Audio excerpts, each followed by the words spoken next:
During my college winter break, I decided to stay with my cousins in North Dakota.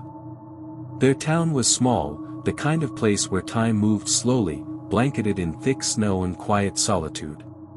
It was meant to be a peaceful escape from my chaotic college life. I had no idea that this break would turn into one of the most terrifying experiences of my life. One evening, my cousins and I visited a friend who lived on the outskirts of town, deep in the woods. His house stood alone, surrounded by towering trees, their skeletal branches swaying in the cold wind. Inside, we talked, laughed, lost track of time, just a normal night. But as the hours passed, exhaustion crept in. "I think I'll head back," I said, stretching. My cousins wanted to stay longer, urging me to wait. But the house wasn't far, just a short walk through the familiar forest path. "I'll be fine," I assured them, pulling my coat tighter around me. The moment I stepped outside, the icy wind hit me, sharp and unforgiving. The night was silent, the kind of silence that makes you hyper-aware of every sound, every breath, every crunch of snow beneath your boots. The path was familiar, but that night, it felt different.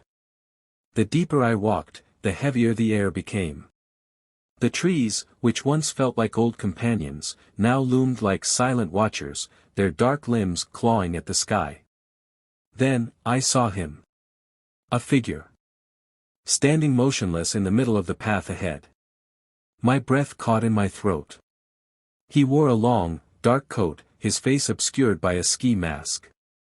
Only his eyes were visible, cold, sharp, unblinking. Something about him made my stomach churn. He didn't move. Didn't acknowledge me. Just stood there, blocking my way. "Hey," I called out, forcing my voice to sound steady. No response. The silence between us stretched, thick and suffocating. The only sound was the distant whisper of the wind through the trees. A chill, deeper than the winter air, crawled up my spine. Who was he? Why was he just standing there? Every instinct screamed at me to turn around, to run, but I was already halfway home.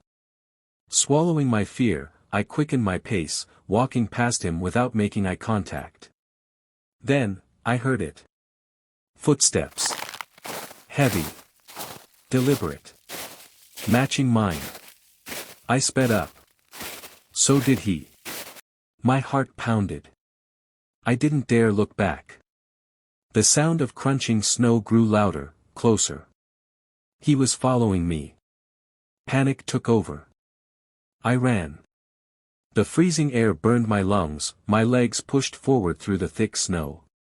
The footsteps behind me quickened, closing the distance.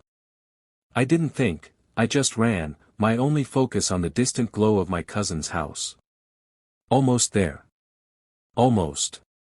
The second my boots hit the yard, the footsteps stopped. Gasping for breath, I spun around. Nothing.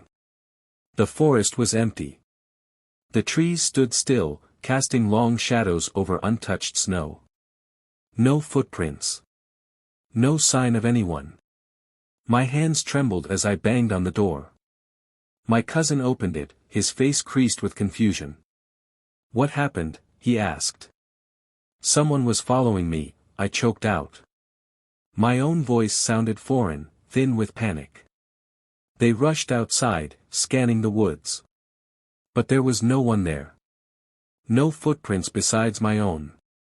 Nothing to prove I wasn't losing my mind. Maybe it was just the wind, they suggested. Or your imagination. But I knew. I felt him. Heard him. That night, I barely slept, haunted by the image of those empty, frozen eyes. Who was he? What did he want? I may never know. But I do know one thing, I will never take that forest path alone again. It was a chilly evening when I found myself lost in the heart of a dense forest. I had wandered away from my campsite to gather firewood, but as the sun dipped below the horizon, every direction looked the same. My flashlight flickered weakly, struggling to pierce the darkness. I retraced my steps, but nothing felt familiar. Panic crept in, but I forced myself to stay calm. I kept walking, hoping to find my way back. Then, I heard it. A twig snapped behind me. I spun around, my flashlight shaking in my grip. Nothing. The trees stood silent, unmoving. I tried to convince myself it was just an animal. But the feeling of being watched grew stronger with every step. Then, I saw it. A shadowy figure, standing among the trees. My breath hitched. My muscles tensed. As I stepped back, the figure stepped forward. Fear took over. I turned and ran, my heart pounding. The forest blurred around me, my only focus on escaping. But the footsteps behind me didn't stop. They were fast. Determined. Then, in the distance, a dim light flickered through the trees. Desperation fueled my legs as I sprinted toward it. It was an old cabin, barely visible among the dense woods. I banged on the door with all my strength. Help. Please. The door creaked open, and an elderly man peered out. Without hesitation, he pulled me inside, locking the door behind us. "You're lucky you found this place," he said, handing me a cup of hot tea. "Not many do." He introduced himself as Henry, a longtime resident of the forest.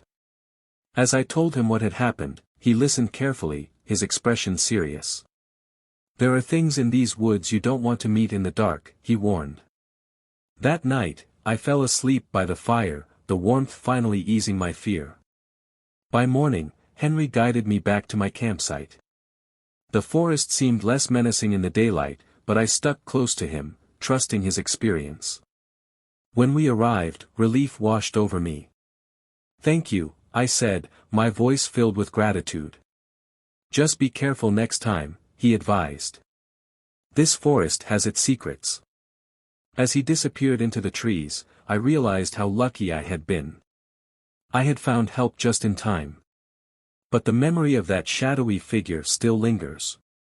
I may never know who, or what, it was, but I do know one thing: I won't be wandering these woods alone again.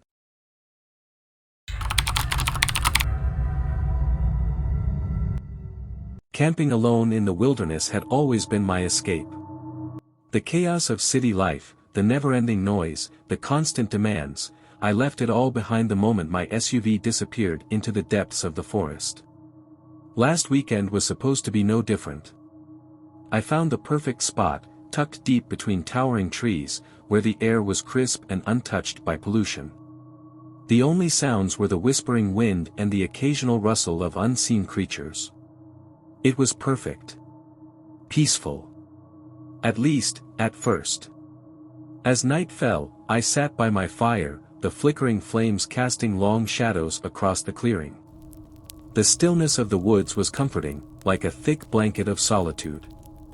I let myself sink into it, breathing in the scent of burning wood, listening to the quiet hum of nature. By midnight, exhaustion settled in. I climbed into the back of my SUV, which I had converted into a cozy little sleeping space. The fire outside dimmed, the darkness creeping in as I drifted towards sleep. Then, I heard it. Chanting. Soft at first. A distant murmur. But unmistakable. I froze, my heart hammering against my ribs. The sound was rhythmic, eerie, like a low hum carried by the wind. My breath hitched as I strained to listen. It was coming from deep within the woods, growing louder, closer. Goosebumps prickled my skin. I sat up, peering through the window. The fire had burned low, barely illuminating the trees beyond.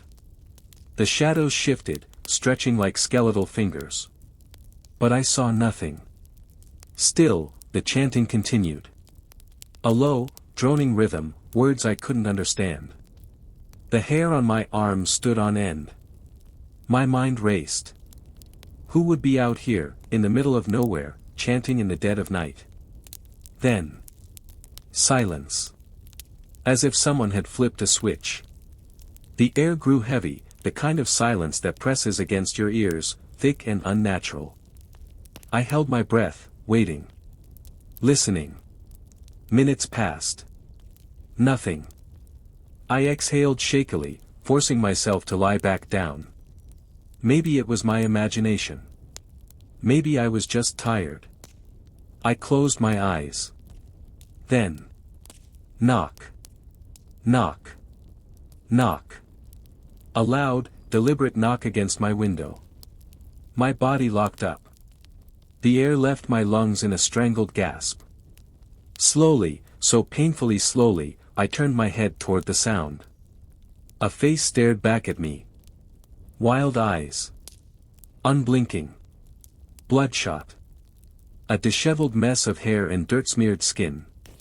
Terror surged through me, raw and paralyzing. My pulse pounded in my ears. I didn't scream, I couldn't. The fear had strangled my voice, my body refusing to move. Then, he twitched. And bolted into the trees. I sat there, gasping, my chest rising and falling in sharp, panicked bursts. My hands trembled. My mind screamed at me to move, to do something, but I was frozen in fear. The rest of the night dragged on, endless. Every rustling leaf, every shifting shadow sent me into a spiral of terror. I didn't sleep. I didn't blink. I just waited, heart racing, until the first rays of sunlight finally bled through the trees. Morning felt unreal. Like I had survived something I wasn't meant to. I didn't waste a second. I threw everything into my SUV and sped away, refusing to look in the rearview mirror. Hours later, I stopped at a diner in the nearest town, still rattled, still trying to make sense of what had happened.